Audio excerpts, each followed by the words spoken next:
To our marathon. चलिए देखते हैं। एक टेक्स्ट बुक का जो कंटिन्यू चला रहे थे उसमें से 80 क्वेश्चन में 40 हो गए थे। आगे कंटिन्यू करते हैं। यहाँ पे देखिए ग्रेड के हिसाब से उसका बेंडिंग स्ट्रेस पूछा गया है, डायरेक्ट कंप्रेशन स्ट्रेस पूछा गया है। परमिसिबल पूछेगा आपसे डायरेक्ट, देखिए क्वेश्चन इस टाइप से पूछेगा कि permissible stress C B sigma C B मैंने बेंडिंग पूछ रहा है और वो भी 456 के तहत 20 का। तो उस तरह से पूछेगा तो आपको इस तरह से यहाँ से याद करना है टेबल। तो बेंडिंग के पूछेगा उसका याद करेंगे और डायरेक्ट कंप्रेशन का उसको हम डायरेक्ट समझ लेंगे, ठीक है ना। तो M15 से शुरू होता है आपको परमिसिबल जो कंप्रेशन स्ट्रेस जो था ना, परमिसिबल स्ट्रेस इन कंप्रेशन, वो M50 शुरू होता है। M15 5 बढ़ते जाइए, ग्रेड जब भी बढ़ता है तो 5 रुपये बढ़ता है। तो M15, M20, 25, 30, 35, 40, 45, ये जो परमिसिबल कंप्रेशन जो है ना, कंप्रेशन 45 तक ही जाएगा। तो अब देखिए बेंडिंग स्ट्रेस किस तरह बेंडिंग, तो बेंडिंग में बी है ना वो 5 जैसे ना, तो बेंडिंग भी 5 से स्टार्ट होगा। तो 5 न्यूटन पर एम स्क्वायर में होगा, 5 है न्यूटन पर एम स्क्वायर। उसके बाद 2 बढ़ाइए, 7 हो जाता है, 7 न्यूटन पर एम स्क्वायर। फिर 8 हो जाता है, 8, 7 के बाद 8 गया, लेकिन उसके बाद फिर दो बढ़ेगा, 1 बढ़ेगा, इस तरह से जाएगा। तो 5 हुआ, फिर 7 न्यूटन पर एम स्क्वायर हुआ, फिर 8 न्यूटन पर हुआ, 8.5 न्यूटन पर एम स्क्वायर हुआ। उसके बाद 10 हो गया, फिर 11.5 हो गया। उसके बाद 13, फिर 14, इस तरह से होते रहता है न्यूटन पर एम स्क्वायर। तो 5 हुआ ना, 5 के बाद 2 बढ़ गया, 7 हो गया, 7 न्यूटन पर एम स्क्वायर हुआ। 7 के बाद कुछ 8 न्यूटन पर एम स्क्वायर हुआ, 8 के बाद 2 बढ़ गया, 10 हो गया। 10 के बाद 1 बढ़ा, 1 के बाद फिर 2 बढ़ा, 2 के बाद फिर 1 बढ़ेगा। तो इस तरह से होगा। तो कन्फर्म याद कीजिए, 5 न्यूटन पर एम स्क्वायर, फिर 7 न्यूटन पर एम स्क्वायर, 7 के बाद कितना हो जाए 8 न्यूटन पर एम स्क्वायर, 8 के बाद फिर 10 हो जाता है, 10 न्यूटन पर एम स्क्वायर। 10 के बाद 11 होता है, 11 न्यूटन पर एम स्क्वायर। फिर उसके बाद 11.5 होता है, तो 11 के बाद 13 हो जाता है, 13 के बाद 14.5 हो जाता है। तो आप ध्यान लगा के याद कर लिए होंगे कैसे 5 है, फिर 7 है, फिर 8.5 है, फिर 10 है, फिर 11.5 है, फिर 13 है, फिर 14.5 है, न्यूटन पर एम स्क्वायर में है। ओके। और डायरेक्ट कंप्रेशन में जाएगा तो 5 था ना, उसका 1 कम कीजिए तो 4 हो जाएगा। और बाकी सब में 2 कम कर दीजिए और लास्ट में 2 में 3 कम करना है। तो कब डायरेक्ट कंप्रेशन में पूछेगा तो 5 याद किए थे ना, तो 5 को 1 कम कीजिए, आपको 1 कम कीजिएगा तो 4 हो जाएगा, ठीक है। 4 हुआ। उसके बाद 7 में 2 कम कीजिए तो आपको 7 में तो 5 न्यूटन मिलेगा। 8 में, तो 8 में कम कीजिएगा 2, तो इसमें भी 2 कम कीजिए, 6 हो जाएगा। 10 में भी 2 कम कीजिए तो यहाँ 8 हो जाएगा। 11 में भी 2 कम कीजिए तो 9 हो जाएगा, लेकिन यहाँ पे 3 कम करना है। तो 13 में 3 तो 10 है, 14 में 3 तो यहाँ पे 11, 3 कम करना है। ओके। तो आप कंफर्म कीजिए, कंप्रेशन में पहले 1 कम करना है, लास्ट में 2 3 कम कर देना और बीच में 2 कम कर देना है। ओके। इस तरह से आपको कंप्रेशन में याद हो जाएगा और बेंडिंग में तो जान ही रहे हैं, ठीक है। और यहाँ पे देखिए पूछा था कुछ ही, परमिसिबल कंप्रेशन बेंडिंग सीबी, मैंने बेंडिंग पूछा 56 के अनुसार, 456 के अनुसार M20 का। तो आप याद किए थे 15 से, तो 5 था, उसके बाद 7 था, तो 7 न्यूटन पर एम हो गया। ओके। अब आगे बढ़ते हैं। Effective span freely supported beam और स्लैब, कहने का मतलब है कि effective span freely supported beam और स्लैब। इफेक्टिव स्पान क्या होता है, जो फ्रीली सपोर्टेड बीम होता है और स्लैब होता है। जो बीम देख रहे हैं बीम, उसके बाद स्लैब, तो बीम स्लैब में इफेक्टिव स्पान क्या होता है, फ्रीली जो सपोर्टेड रहता है उसका इफेक्टिव स्पान क्या होता है। तो 1 और 2 सही है इसमें। एक, distance between the centre of the end of support, जो डिस्टेंस होगा ना, तो distance between the centre of the end of support, उसका डिस्टेंस होता है। इफेक्टिव स्पान जो होता है ना फ्रीली सपोर्टेड बीम और स्लैब का, तो distance between centre of the end of support, distance between the centre of end of support, ये होता है effective span, and of support के लिए होता है, ठीक है ना। Clear distance between the support plus effective depth of beam, clear distance जो था, clear distance between the support plus effective depth of span, कहने का मतलब क्लियर डिस्टेंस होना चाहिए बिटवीन सपोर्ट, जो सपोर्ट हुआ, plus effective depth of beam. Support जो सपोर्ट होता है so support plus effective depth of beam, support जो सपोर्ट हुआ so support plus effective depth of beam, ये हो जाता है। सपोर्ट हुआ से हो किया सपोर्ट, फिर plus effective depth of beam, depth of beam एक कह रहा है। तो 2 को पॉइंट यहाँ हुआ कि इफेक्टिव स्पान क्या हो, जो फेयरली सपोर्टेड बीम में स्लैब होता है उसके लिए। पहले distance between the centre of end of support, पहले distance between the centre of end of support, okay पहला। दूसरा, clear distance between the support plus effective depth of beam, मैंने सपोर्ट का भी और इफेक्टिव डेप्थ का भी जो क्लियर डिस्टेंस होगा ना, वो इफेक्टिव स्पान आएगा फ्रीली सपोर्टेड में। ओके। आगे चलते हैं। The reinforced concrete walls ratio of the effective height to the thickness limited design 30 कह रहा है। द रेनफोर्स्ड कंक्रीट होता है ना, उसमें ज़्यादा रेनफोर्स्ड में 3 जिसे नवे करता है। द रेनफोर्स्ड कंक्रीट वॉल, जो रेनफोर्स्ड कंक्रीट वॉल होता है, the ratio of effective height to the thickness of limited design, effective height height जो होता है ratio of the effective height, जो इफेक्टिव हाइट हुआ सो effective height to the thickness, effective height to the thickness. Okay, ये हो जाता है तो 30 हो जाएगा। आगे देखते हैं, ये देखिए सिलेंडरनेस रेशियो का डिफिनेशन दिया था, ये भी गलती हो गया। The ratio of effective length एल इफेक्टिव ऊपर होता है to the compression member, effective length का compression member to the its lateral dimension, least lateral observation होता है ना, लिस्ट लेटरल ऑब्जर्वेशन तो है लिस्ट लेटरल डायमेंशन, ए हो जाता है, वो होता है slenderness ratio. Effective length to the slenderness ratio to the slender, effective length to the least lateral dimension, effective length to the least lateral dimension, ये होता है सिलेंडरनेस रेशियो। सिलेंडरनेस रेशियो जानते हैं ना, सिलेंडर जो सिलेंडर ना होता है उसको सिलेंडरनेस रेशियो, उसी में करा effective length to the least lateral dimension, उसको बोलते हैं सिलेंडरनेस रेशियो। ओके, आगे बढ़ते हैं। हाँ, आपसे बहुत सारा स्ट्रेस पढ़े होंगे, लेकिन यहाँ पे बाउंड स्ट्रेंथ आपसे पूछ देगा, तो बाउंड स्ट्रेंथ पूछ देगा आपको ग्रेड के हिसाब से। तो सबसे पहले आप याद कीजिए ग्रेड इतना होगा तो उसका डिजाइन में बाउंड स्ट्रेंथ कितना होगा न्यूटन पर एम स्क्वायर में। तो पहले इसमें हम 20 से स्टार्ट करेंगे बाउंड स्ट्रेंथ में, पहले M20 होगा, 5 बोले थे ग्रेड में बढ़ता है, तो 20, 25, फिर 30, 35, फिर 40, 5 को है। इसका बाउंड स्ट्रेंथ क्या होगा, तो 20 से स्टार्ट हुआ है ना, तो 20 तो 2 तो 1.2 होगा, फिर 1.4 होगा, फिर 1.5 होगा, 30 में 5 जाएगा, 6 25 30 तो 5 स्टेशन है, तो फिर 1.5 जाएगा, 1.5 जाएगा ना तो फिर 1.7 हो जाएगा, 1 पॉइंट फिर 9 हो जाएगा। इस तरह से जाएगा डिजाइन ऑफ बाउंड स्ट्रेंथ। 20 के लिए 1.2, 25 के लिए 1.4, 30 के लिए 1.5, 35 के लिए 1.7 और 40 के लिए 1.9, इतना चलते रहता है। ओके, आप इतना जानते होंगे कि अगर डिफॉर्म बार कहेगा तो डिफॉर्म बार में कितना स्ट्रेंथ बढ़ जाता है 60%, लेकिन अगर वैसे कंप्रेशन बढ़ेगा तो 25% बढ़ जाएगा। ओके, तब देखिए डिजाइन बाउंड स्ट्रेंथ डिफॉर्म बार, अगर कहने के मतलब यहाँ पे क्वेश्चन पूछ रहा है कि the design bond strength deform bar में कितना बॉन्ड स्ट्रेंथ होता है, तो आपको डिफॉर्म बार बोरा है तो 60% ऐसे बढ़ जाता है। ग्रेड बीच में दिया कि 30 का, तो M30 का कितना होता है 1.5 है, और उसको 60% बढ़ा दीजिए, मल्टीपल कर दीजिए 60 से, तो 60% के लिए तो 160 हो जाएगा, तो 1.60, तो उसको से गुना करिएगा तो आपका आंसर आ जाएगा, बॉन्ड स्ट्रेंथ निकल गया। आगे चलते हैं, देखिए यहाँ पे कुछ कह रहा है। अब यहाँ पे क्वेश्चन एक आ रहा है ना, according to IS 456/2000 the beam shall be deemed to be deep beam when the ratio of effective span to the overall of depth. कहने का मतलब effective span to the overall depth, जो डीप बीम होता है ना उसका effect deep beam, मान के चलो कोई डीप बीम है तो उसका बोल रहा है कि effective span to the overall depth का रेशियो क्या होता है, effective span to the overall depth का रेशियो क्या होता है। अगर सिंपली सपोर्टेड बीम रहेगा तो क्या होगा, और कंटिन्यूअस बीम रहेगा तो क्या होगा। तो डीप बीम के केस में एक कंडीशन बनेगा, तो इसमें आपको सिंपली सपोर्टेड बीम के लिए 2 हो जाएगा, लेकिन कंटिन्यूअस बीम के लिए 2.5 हो जाएगा। ओके, आगे बढ़ते हैं। अब कह रहा है यहाँ पे above figure show in the shear failure, above figure show the shear failure of simply supported, ये शेयर फेलुअर है सिंपली सपोर्टेड के, and cantilever beam without shear enforcement the failure plane is normally.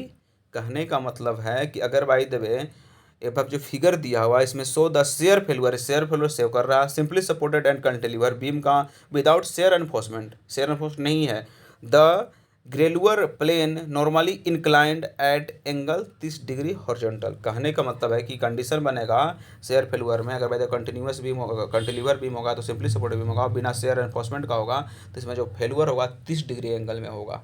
Okay, share failure देखिए वही कह रहा था, shear failure section beam and cantilever without shear enforcement. देखिए will normally without shear enforcement will normally occurs plate inclined to be angle, तो 30 degree share failure ने बोला, और बिना शेयर एनफोर्समेंट के तो 30 डिग्री होगा।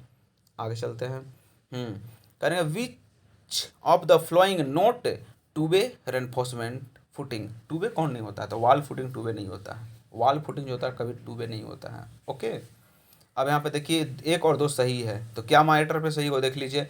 Permeability of the coarse grain soil is inversely proportional to the specific surface area given porosity. तो आपको डायरेक्ट पता है कि परमिलिटी पढ़े होंगे सॉइल में, उसमें बताया गया है कि परमिलिटी जो होता है पोरोसिटी का इनडायरेक्टली प्रोपोर्शनल होता है। ओके, क्यों होता है, क्योंकि पोरोसिटी होता है बहुत ज़्यादा पोरस हो जाता है ना, तो पोरस होता है पहले से सॉइल के छिद्र में पानी भरा हुआ रहता है, उसको जो है पानी का अच्छा से इधर उधर प्रवाह नहीं होता है, तो इन प्रोबेबिलिटी वो है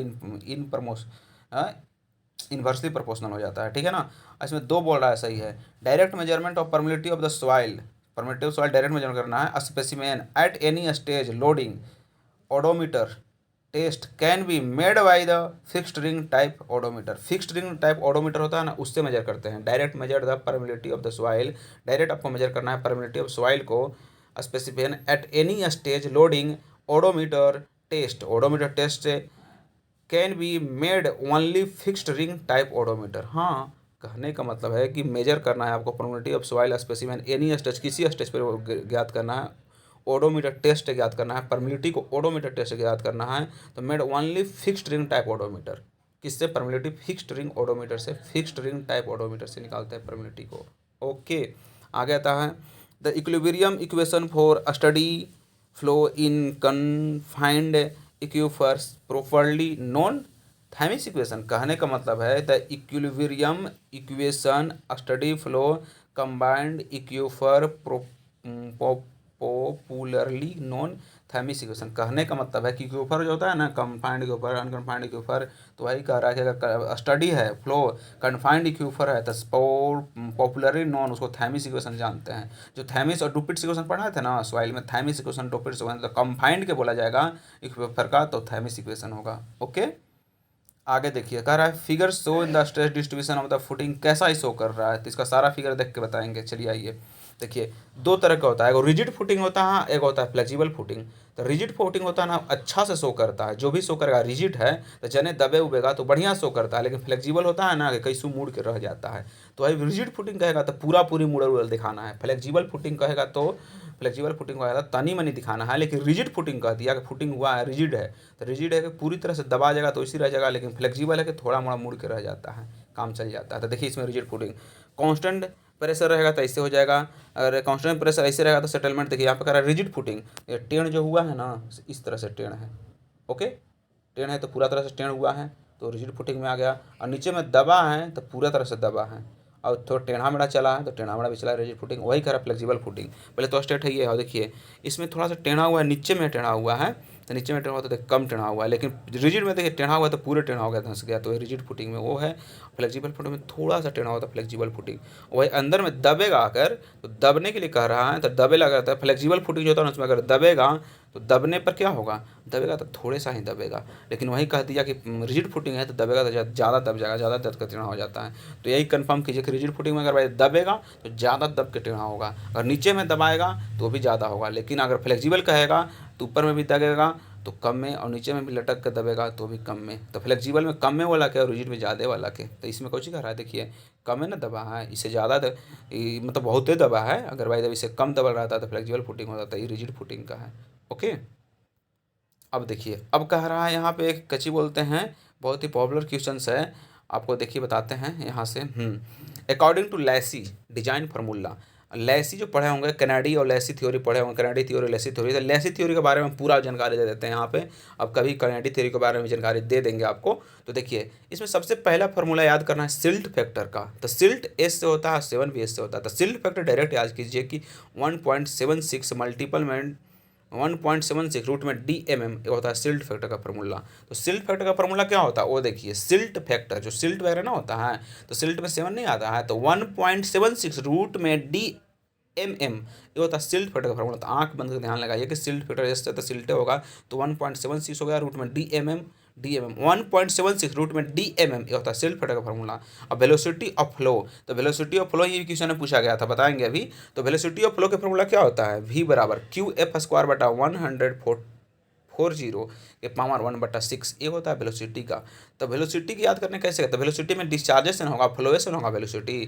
तो वेलोसिटी होगा कैसे, डिस्चार्ज कीजिएगा तब फ्लो होगा उससे। तो उसी तरह से फार्मूला है कि अगर भाई वेलोसिटी का पूछ रहा है ना, तो क्यू डिस्चार्ज एफ फ्लो, तो QF² बटा में 140 के पावर 1/6 ये होता है वेलोसिटी। तो वेलोसिटी का फार्मूला आंख बंद कर ध्यान लगाइए, QF² बटा में 140 के पावर पूरे पे 1/6 ये होता है वेलोसिटी। अब बोला हाइड्रोलिक मीन डेप्थ, अगर भाई देवे कि लैसी थ्योरी में हाइड्रोलिक मीन डेप्थ के लिए फार्मूला क्या होता है, 5V² बता 2F। हाइड्रोलिक मीन डेप्थ लैसी थ्योरी में hydraulic mean depth, hydraulic mean 5V² बट्टा में 2F। हाइड्रोलिक मीन डेप्थ जो होता है ना, उसमें 5V² बट्टा में 2F फार्मूला होता है, 5V² बट्टा में 2F फार्मूला होता है हाइड्रोलिक मीन डेप्थ। जो हाइड्रोलिक मीन डेप्थ ना होता है, hydraulic mean depth hydraulic mean depth 5v² में 2f होता है। Hydraulic mean depth of Lesi theory 5v², hydraulic mean depth 5v² 2f। Okay, अब कह रहा है वेटेड पैरामीटर। तो वेटेड पैरामीटर जो होता है ना, ओ तो 4 जैसन ही p हो जाता है। तो वेटेड पैरामीटर p बराबर 4.75 रूट में q हो जाता है, वो होता है wetted parameter. Wetted parameter p से तो 4.75 तक 4.7 वेटेड पैरामीटर 4 जैसा ही होता है 7 पॉइंट, तो 4.75 रूट में क्यू 4.7 वेटेड पैरामीटर ना, तो पी से वेटेड पैरामीटर पी से तो 4.75 रूट में क्यू हो जाता है। और बेड स्लोप, तो लेसीय बेड स्लोप के लिए दिया था, जिसे पूछेगा आपके लेसी क्या दिया था, तो बेड स्लोप के लिए इक्वेशन दिया था। तो बेड स्लोप के लिए इक्वेशन क्या है, एफ बटा क्यू होता है, लेकिन 33-40 बट्टा में जाता है तो 33-40 होता है। भाई देखिए बेड स्लोप का दिया तो बहुत हैवी फार्मूला दिया था 33-40, वहाँ एफ बटा क्यू होता है। वेट स्लोप का दिया है तो एफ बटा क्यू, तो एफ 5/3 और क्यू 1/6, ये होता है बेड स्लोप का फार्मूला। तो बेड स्लोप होता है ना, बेड जो देखिए ना, बेड है अपना, ये बेड है ना, तो उसका बेड का स्लोप है। तो बेड का स्लोप पूछेगा ना, तो बेड जो आपका है उसका बेड का स्लोप है। तो बेड का स्लोप 33-40 बट्टा में जाएगा, लेकिन एफ बटा क्यू है नहीं, क्यू बटा एफ नहीं, एफ बटा क्यू। तो 5/3 और 5/3 नीचे है तो उसी का जैसा है 6, तो 1/6 तो 1/6 नीचे चला गया। तो वही कंफर्म कीजिए बेड स्लोप के लिए। जब बेड जो स्लोप है, जो बेड है ना आपका, इसका स्लोप बेड स्लोप, तो बेड स्लोप क्या एफ बटा क्यू, बेड स्लोप एफ बटा क्यू 33-40 एफ बटा क्यू, एफ बटा क्यू जाएगा बेड में, तो एफ 5/3, एफ जो होता है 5/3 और क्यू 1/6, एफ बटा 3 1/6 35-40। ओके, तो देखिए आपसे पूछा कुछ ही है क्वेश्चन यहाँ पे दिखाइए, बता रहे हैं according to Lacey theory channel design what will be the velocity of flow. Velocity पूछा है, वेलोसिटी का फॉर्मूला लगाना पड़ेगा। In channel corresponding to the discharge, discharge दे दिया है और सिल्ट फैक्टर एफ दे दिया है। तो कहने में तो फार्मूला क्या होता है, क्यू एफ स्क्वायर के क्यू एफ स्क्वायर बट्टा में 140 है, पूरे का पावर 1/6। तो 140 पुट करेंगे, आपको यहाँ पे देखिए सॉल्व किया हुआ है, 140 पुट करेंगे क्यू जगह पे और 1 हो जाता है सिल्ट फैक्टर बात, तो 1 पुट करेंगे, पूरा का 1/6 हो गया, तो 1 को 1 नहीं रह जाएगा, 140 कट जाएगा, बटा 1 आंसर हो जाएगा। ओके, अब आगे बढ़ते हैं। Which stage of the river flow would have maximum slope, कहाँ ज़्यादा मैक्सिमम स्लोप देता है आपको रिवर, किस स्टेज में मैक्सिमम स्लोप देता है, माउंटेनियस स्टेज में। जो माउंटेनियस स्टेज होता है ना, उसमें रिवर आपका flow bed having maximum slope. Maximum slope कौन देता है, मैक्सिमम स्लोप माउंटेनियस जब रहेगा तो मैक्सिमम स्लोप कब देता है, माउंटेनियस रहेगा तब। रिवर माउंटेनियस स्लोप रहेगा तो माउंटेनियस स्टेज रहेगा, माउंटेनियस स्टेज तो मैक्सिमम स्लोप रहता है। अब आगे चलते हैं। कह रहा है कि स्पाइरल जब मतलब क्या बोलते हैं, स्पाइरल कब कह रहा है, जब वो नहीं बोलते हैं कि डायरेक्शन चेंज करते हैं रोड का या ग्रेडियंट चेंज करते हैं, तो डायरेक्शन चेंज करते हैं तो स्पाइरल होता है, और ग्रेडियंट चेंज करते हैं तो पैराबोलिक हो जाता है। तो वही कह रहा है इन विच फ्लो हॉरिजॉन्टल ट्रांजिशन। देखिए हॉरिजॉन्टल जो रोड हॉरिजॉन्टल होता है, ट्रांजिशन कर्व से, कर्व तो हाँ मुड़ रहा है, radius inversely proportional to the length, radius inversely proportional to length, radius को बोला कि inversely proportional to length and the rate change centrifugal acceleration, मोड़े पर एक्सेलरेशन होता है, is same over the entire length of curve. तो spiral curve कहता है जहाँ पे आपको centrifugal acceleration is same in overall length of curve, कहीं भी सेंट्रीफ्यूगल से आगे पीछे नहीं, ओवरऑल लेंथ पे सेम है। सेंट्रीफ्यूगल एक्सेलरेशन सेम कहाँ होता है, सेंट्रीफ्यूगल एक्सेलरेशन सेम होता है ओवरऑल लेंथ पे, उसको बोलते हैं स्पायरल कर्व है, प्रोपोर्शनल टू द लेंथ, ये लेंथ का प्रोपोर्शनल होता है। ओके, अब आगे आता है, आगे क्या आता है देखिए, अब आया बम्पर पॉइंट। बम्पर यही कह रहा है ना, पॉइंट इसमें है कि आपको इधर दे देगा टाइप्स ऑफ सरफेस, सरफेस दे देगा, उसके बाद उससे पूछा है कैम्बर कितना होता है, रेंज ऑफ कैम्बर। तो कैम्बर पूछता है तो मिनिमम रोड पर कितना होता है, तो कितना होता है वो कह रहा है। सबसे पहले पॉइंट में कहेगा आपसे, सबसे पहले का पॉइंट आपसे ये कह रहा है, देखिए सबसे पहले का पॉइंट कह रहा है cement concrete and high bituminous road. कहने का मतलब है सीमेंट कंक्रीट का रोड रहेगा, रोड तो बहुते होता है, तो पहले सीमेंट कंक्रीट का रोड रहेगा हाई बिटुमिनस, उसके बाद कहेगा कि द बिटुमिनस सरफेस रोड, पहले तो सीमेंट कंक्रीट हाई बिटुमिनस, फिर कहेगा लो बिटुमिनस या तो बिटुमिनस रोड, फिर कहेगा ग्रेवल रोड, या तो लास्ट में कह देगा आपको वही मिट्टी वाला रोड, सरफे सब grade earth road and shoulder, shoulder वही ना अर्थेन रोड हो जाएगा। तब कह रहा है कि रेंज ऑफ कैम्बर, तब पहले कैम्बर में हो जाएगा ना कि आप परसेंटेज आपको याद करना होता है और दूसरा का डायरेक्ट ऐसे ही याद करना है, तो पहले परसेंटेज याद कीजिए। अगर by the way high bituminous road रहेगा या तो सीमेंट कंक्रीट रोड रहेगा तो 2% हो जाएगा, और by the way bituminous surface हो जाएगा तो लो बिटुमिनस तो 2.5 हो जाएगा, अगर by the way gravel pavement हो जाएगा तो 3 हो जाएगा, सब ग्रेड रोड ऐसे हो जाएगा में सॉइल का तो 4 हो जाएगा। ओके, अब देखिए इधर जाइएगा, पहले तो हैवी रेनफॉल के लिए हो जाएगा 2, 2.5, 3, 4, लेकिन अब by the way light rainfall कहेगा तो 1.7, यहाँ 2 से स्टार्ट हुआ था ना, लेकिन यहाँ पे 1.7 से स्टार्ट लाइट रेनफॉल होगा ना, तो उसमें कैम्बर 1.7 हो जाएगा। फिर 2 हो जाएगा, फिर 2.5 हो जाएगा, फिर 3 हो जाएगा। ओके, तो आपको कुछ नहीं याद करना है, याद करना है कि हैवी रेनफॉल में क्या होगा, लाइट रेनफॉल में क्या होगा कैम्बर परसेंटेज में, और रोड बता ही दें किस तरह का रोड रहेगा। तो उसमें देखिए 2% होगा, पहले आंख बंद करके सोचिए 2% होगा, फिर 2.5% होगा, फिर 3% होगा, फिर 4% हो जाएगा। ओके, अब देखिए आगे कह रहा है क्या चीज़, तो अब कहेगा आपको कि लाइट रेनफॉल रहेगा तो 1.7 हो जाएगा, फिर 2 होगा, फिर 2.5 होगा, फिर 3 हो जाएगा। ओके, फिर 3 हो जाएगा। अब कह रहा है इसको में कि ऐसे नहीं, इस तरह से पूछा जाता है, तो 1/50 हो जाएगा। अगर by the way high bituminous road या तो सीमेंट कंक्रीट होगा तो 1/50 हो जाएगा। फिर अगर by the way low bituminous होगा तो उसका 1/40 हो जाएगा।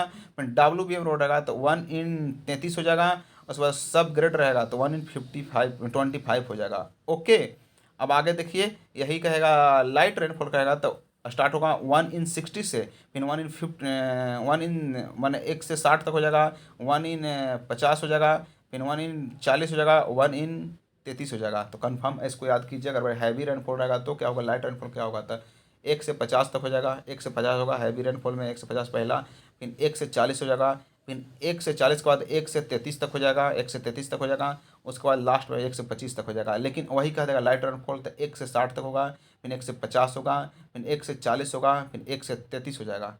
ओके, ये सब रेनफॉल की कहानी हो गए। ठीक है, आ चलते हैं, रेनफॉल इस तरह से होगा तो कैम्बर इस तरह से होगा। ठीक है, आगे चलते हैं। अब देखिए यहाँ पूछ दिया क्वेश्चन ना, विच of the flowing pairs note correctly, कौन सा पेयर करेक्टली नहीं है। तो आपको ये सब करेक्टली तो होबे करता है, 1/33 करेक्टली होबे करता है, 1/25 भी होता है, 1/50 भी होता है, लेकिन 1/60 होता है, लेकिन 1/65 नहीं होता। तो कैम्बर के रेफरेंस में ए वाला करेक्टली मैच नहीं कर रहा है, 1/65।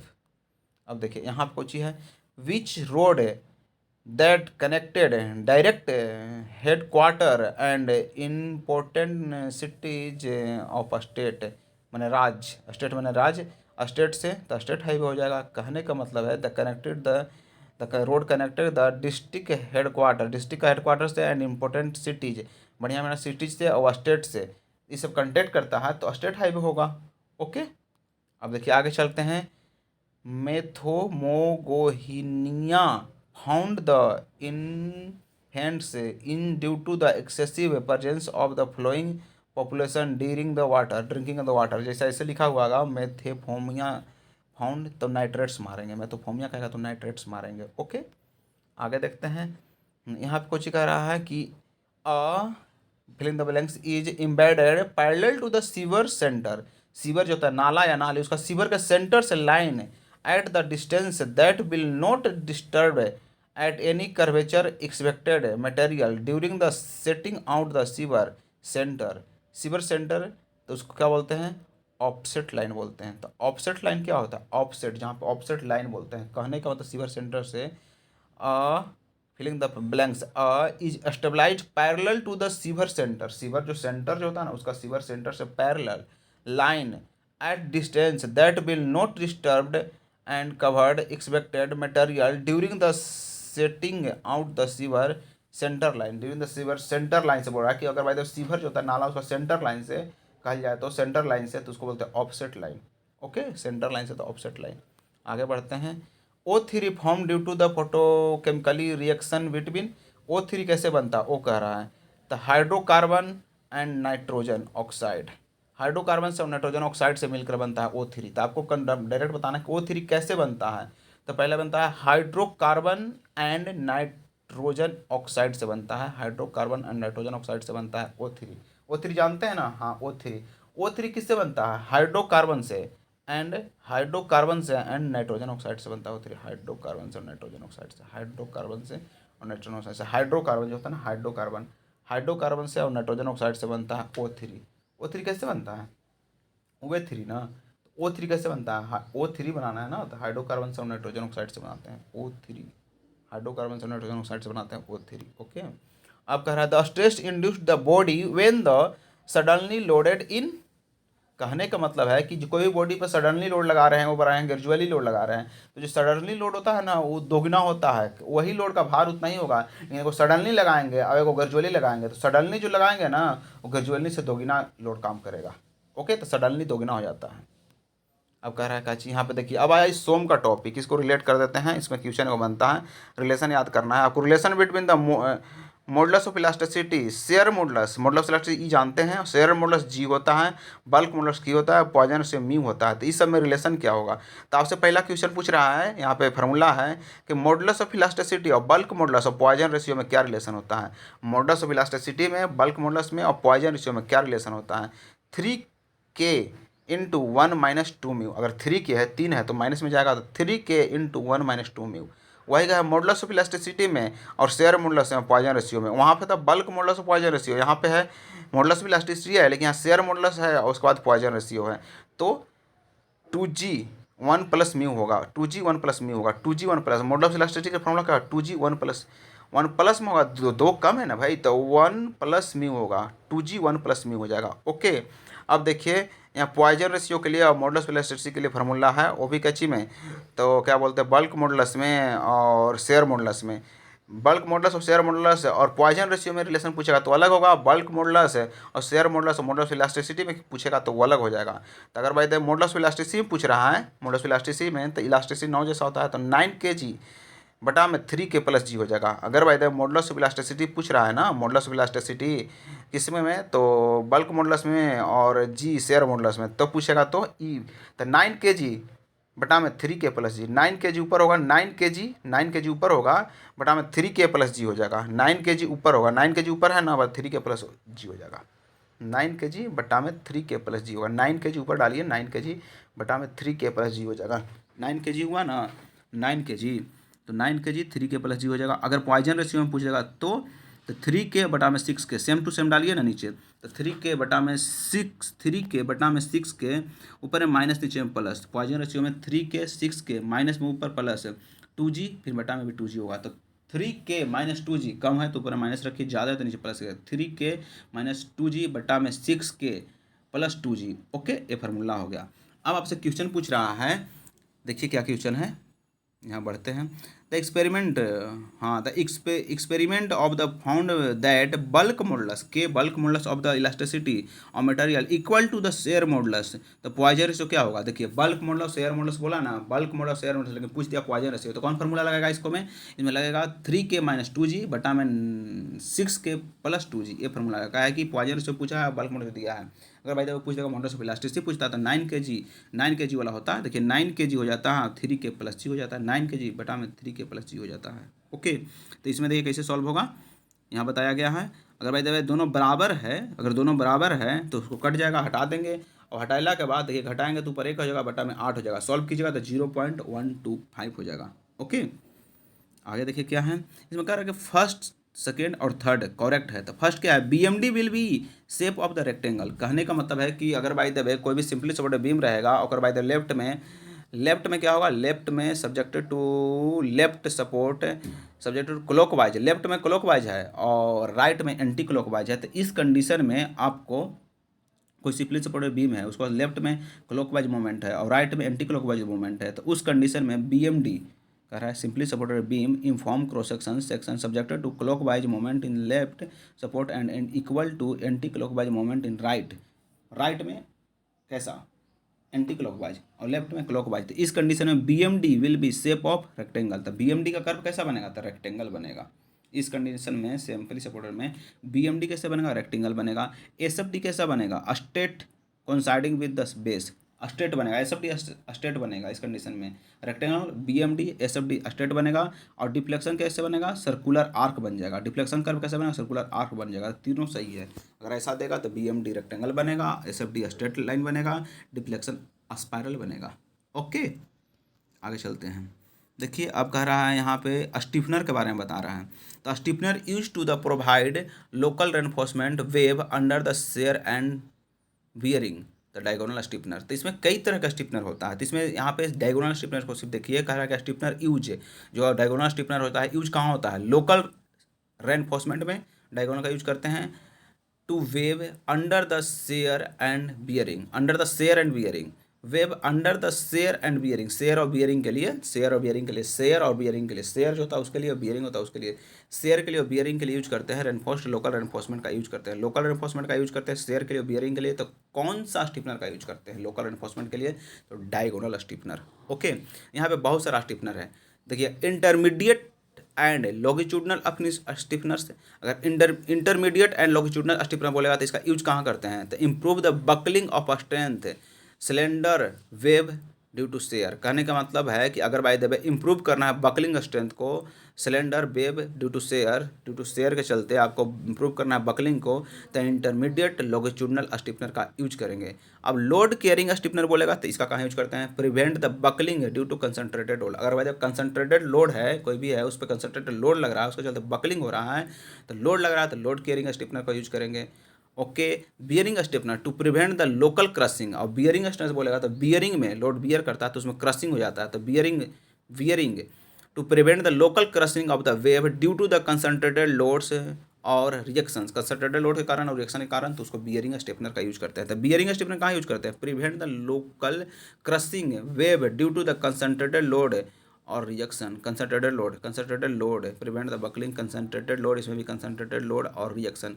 कंसंट्रेटेड लोड और रिएक्शन के कारण अगर by the way bearing stiffener कहाँ यूज करते हैं, लोकल क्रशिंग हो रहा है कंसंट्रेटेड लोड के कारण और रिएक्शन के कारण, तो बियरिंग स्टिफनर का यूज करते हैं। अगर भाई क्रशिंग होगा तो क्रशिंग के लिए कौन सा स्टिफनर, क्रशिंग के लिए ना, क्रशिंग जो होता है उसके लिए क्रशिंग हो रहा है तो बकलिंग नहीं, क्रशिंग हो रहा है तो बियरिंग स्टिफनर का यूज करेंगे, बियरिंग स्टिफनर का यूज करेंगे।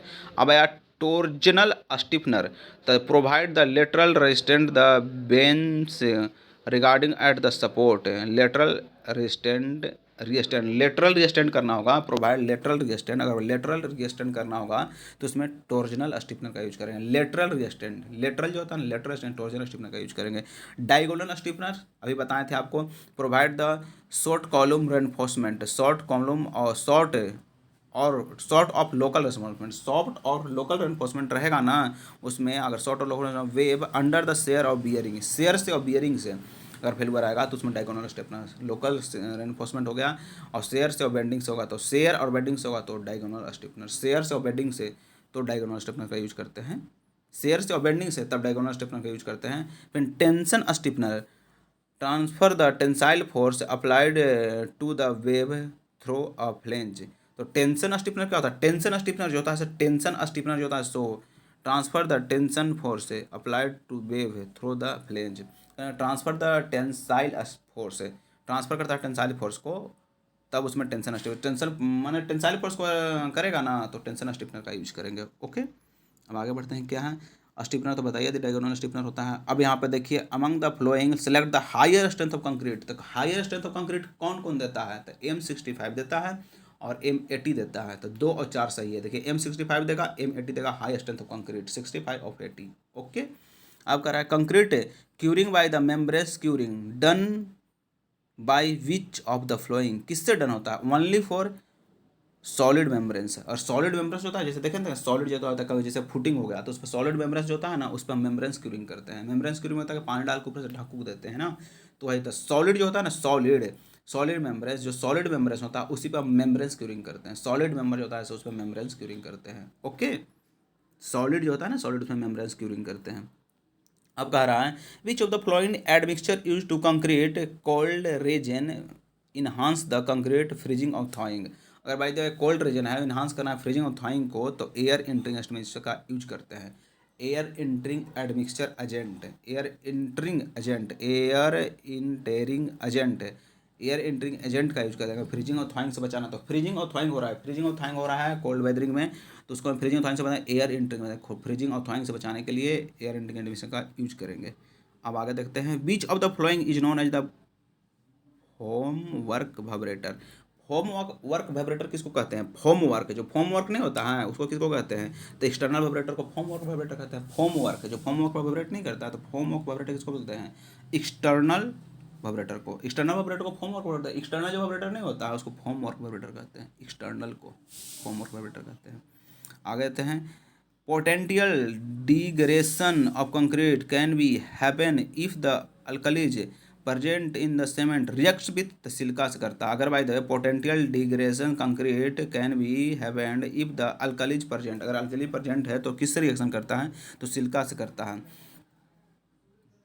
कंक्रीट के लिए can be happened if the alkalis present है किससे, सिलिका से, अल्कलीज जो होता है सिलिका से रिएक्ट करेगा। ओके, अब आ रहा है अस्टोमिट्स राउंडेड हैमर टेक्निक का। अस्टियोमिड्स rounded hammer technique use to membranes measure surface hardness. जो राउंडेड हैमर टेक्निक जो होता है ना, राउंडेड हैमर जैसे सरफेस हार्डनेस को देखने के लिए, राउंडेड हैमर जो होता है, राउंडेड हैमर किसी सरफेस, जो सरफेस होता है ना, सरफेस हार्डनेस के लिए, सरफेस हार्डनेस के लिए होता है। सरफेस नहीं है इतना सरफेस, इसमें सरफेस हार्डनेस के लिए होता है। सरफेस हार्डनेस, सरफेस जो है ना इसका हार्डनेस के लिए होता है राउंडेड हैमर। राउंडेड जो है तो सरफेस हार्डनेस के लिए। अब आगे देखते हैं ड्रम मिक्सचर। इसमें क्या याद रखने पड़ेगा कि identify the mixture use to mixing process in which the axis of the mixture always horizontal.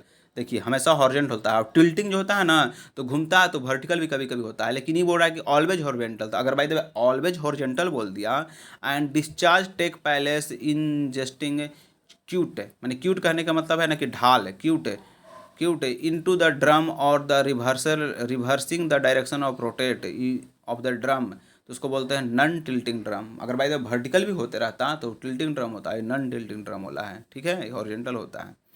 आगे देखते हैं from theory of elasticity the splitting tensile strength. Elasticity में स्प्लिटिंग टेंसाइल स्ट्रेंथ, उसके लिए फार्मूला क्या होता है? The theory of elasticity of splitting tensile strength, splitting जो स्प्लिट नहीं करते रहता है तो स्प्लिटिंग टेंसाइल स्ट्रेंथ, उसके लिए फार्मूला क्या है? अगर वैसे पी है सो मैक्सिमम अप्लाइड लोड है, डी है सो डायमीटर है, एल जो है लेंथ ऑफ द सिलेंडर है। तो इसमें क्या होगा इलास्टिसिटी स्प्लिटिंग टेंसाइल स्ट्रेंथ के लिए? स्प्लिटिंग टेंसाइल स्ट्रेंथ के लिए फार्मूला क्या होगा? तो टू पी बटा में पाई डी एल, 2p बटा में पाई डी एल होगा। स्प्लिटिंग टेंसाइल स्ट्रेंथ जो स्प्लिट नहीं कर जाता है तो स्प्लिट कर गया, तो स्प्लिटिंग टेंसाइल स्ट्रेंथ के लिए फार्मूला क्या होगा? स्प्लिटिंग टेंसाइल स्ट्रेंथ के लिए सिलेंडर के टर्म में 2 और p, 2p पाई डी एल ये होता है टेंसाइल स्ट्रेंथ के लिए। स्प्लिटिंग टेंसाइल स्ट्रेंथ क्या होता है? स्प्लिटिंग टेंसाइल स्ट्रेंथ 2p पाई डी एल। ओके, आगे देखते हैं। देखिए अब यहाँ परमिसिबल लिमिट पूछ रहा है यहाँ पे, तो परमिसिबल लिमिट पहले तो यहाँ पे कंक्रीट का जो होता है ये याद कर लीजिए, एक बार रिपीट कर लेते हैं कि इसका क्या हो जाता है पीएच वैल्यू 6 से 8.5 तक हो जाता है पीएच वैल्यू कंक्रीट का। कंक्रीट का पीएच वैल्यू कितना होता है? जो कंक्रीट नहीं होता उसका पीएच वैल्यू 6 से 8.5 हो जाता है। और परमिसिबल लिमिट पूछा है कंक्रीट में, अगर भाई ऑर्गेनिक रहेगा तो 200 mg पर लीटर होगा, इनऑर्गेनिक कहा तो 3000 डायरेक्ट हो जाता है। इनऑर्गेनिक का 3000 mg पर लीटर होता है। फिर सल्फेट SO3 उसका क्या हो जाता है? 400 mg, सल्फेट का 400 mg पर लीटर होता है परमिसिबिलिटी। फिर क्लोराइड्स रहेगा, जब क्लोराइड्स रहेगा तो उसका 2000 mg पर लीटर होगा concrete for not containing embedded steel. अगर स्टील कंटेनिंग नहीं रहेगा तो आपको क्लोराइड से 2000 mg पर लीटर होगा, लेकिन क्लोराइड कंटेंट रहेगा तो 500 mg पर लीटर हो जाएगा। ओके, सस्पेंडेड 2000 mg पर मीटर, अगर सस्पेंडेड रहेगा तो 2000 mg पर लीटर हो जाता है। सस्पेंडेड ना, अगर सस्पेंडेड रहेगा तो सस्पेंडेड का 2000 mg पर लीटर होगा। क्लोराइड का भी परमिसिबल लिमिट होगा 2000 mg पर, लेकिन स्टील कंटेंट नहीं रहेगा तो स्टील कंटेंट रहेगा तो 500 होगा। फिर सल्फेट का 400 होगा, इनऑर्गेनिक का 3000 होता है, ऑर्गेनिक का 200 mg पर, ऑर्गेनिक का 200 mg पर लीटर होता है। ओके, पीएच वैल्यू 6 से 8 हो जाता है। अब देखिए कह रहा है plastic shrinkage can be reduced by. अगर भाई प्लास्टिक जो श्रिंकेज होता है ना उसको कैसे रिड्यूस कर सकते हैं? प्लास्टिक श्रिंकेज को ना, कंक्रीट में प्लास्टिक श्रिंकेज होता है, जो प्लास्टिक होता है उसका श्रिंकेज होता है प्लास्टिक के चलते, तो प्लास्टिक श्रिंकेज को कैसे रिड्यूस कर सकते हैं? Replacing the cement with other pozzolanic material. कहने का तो प्लास्टिक श्रिंकेज जो हो रहा है ना, आपका कंक्रीट है तो कंक्रीट में प्लास्टिक श्रिंकेज हो रहा है, तो प्लास्टिक श्रिंकेज जब कंक्रीट में आपको हो रहा है तो प्लास्टिक श्रिंकेज कैसे कीजिएगा? तो सीमेंट को रिप्लेस कर देंगे किसी पोर्सलेना मटेरियल से, तो प्लास्टिक श्रिंकेज सही हो जाएगा। अब देखिए aggregate specific gravity of the rock. Specific gravity rock का, चट्टान का स्पेसिफिक ग्रेविटी पूछ रहा था 2.6 से 8, 2.6 से 8। तो 2.7 जानते ही कि स्पेसिफिक ग्रेविटी होता है, लेकिन अगर भाई 2.6 से 8 कह रहा है, बहुत सारा वैल्यू है। और गिट्टी का पूछा था 2.7 से 8 रखिए, गिट्टी का 8 जैसा होता है 2.7 8 रखिए।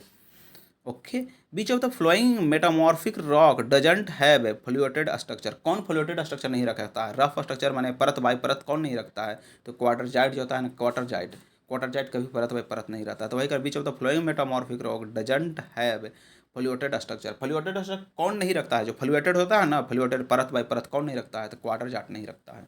ओके, अब देखिए the super plasticiser are use to admixture of the following purpose. किस पर्पस से सुपर प्लास्टिसाइजर को यूज करते हैं? सुपर प्लास्टिसाइजर जानते होंगे, प्लास्टिसाइजर एडमिक्सचर होता है ना, तो सुपर प्लास्टिसाइजर एडमिक्सचर क्यों यूज करते हैं?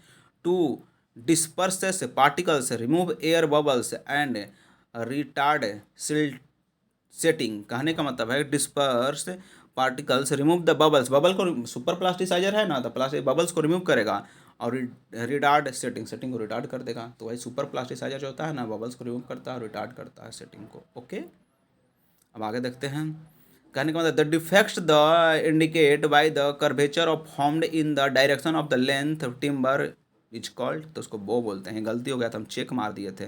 चेक भी होता है लेकिन चेक ऐसे नहीं होता है, इसमें बो होगा। क्यों होगा? कर्वेचर बोल रहा है। कर्वेचर कर्व जैसा बन जाता है, स्टोर करते हैं ना तो सुखाते हैं टिम्बर को, तो स्टोर से उस टाइम तो रखे हुए थोड़ा टेढ़ हो जाता है, तो जो कर्वेचर कह रहा है कि the defects of indicate the curvature formed direction of the length. हाँ, पूरा लेंथ में टेढ़ा हो जाता है तो कर्वेचर डायरेक्शन ऑफ लेंथ बोले। जहाँ भी कर्वेचर बोला और भी डायरेक्शन ऑफ लेंथ बोला तो वहाँ बो होगा। कर्वेचर है लेकिन डायरेक्शन ऑफ लेंथ में है तो उसको बो बोलते हैं।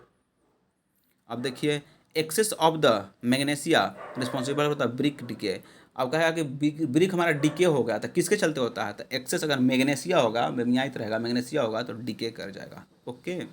अब कह रहा है wood can be classified X Y Z grade basis of ability. X Y Z कहाँ, वहाँ पे एबिलिटी हो जाएगा। ये सब बड़ा पॉइंट है, इसको पूरी तरह से हम स्टडी कर लेंगे। थोड़ा सा टेबल है तो पूरी तरह से बताएंगे, लेकिन एबिलिटी से याद कीजिए कि एक्स वाई जेड कहेगा तो एबिलिटी हो जाएगा, एक्स वाई जेड एबिलिटी हो जाएगा। ओके, तो थैंक यू, अपना कंप्लीट हुआ। Most welcome, love you.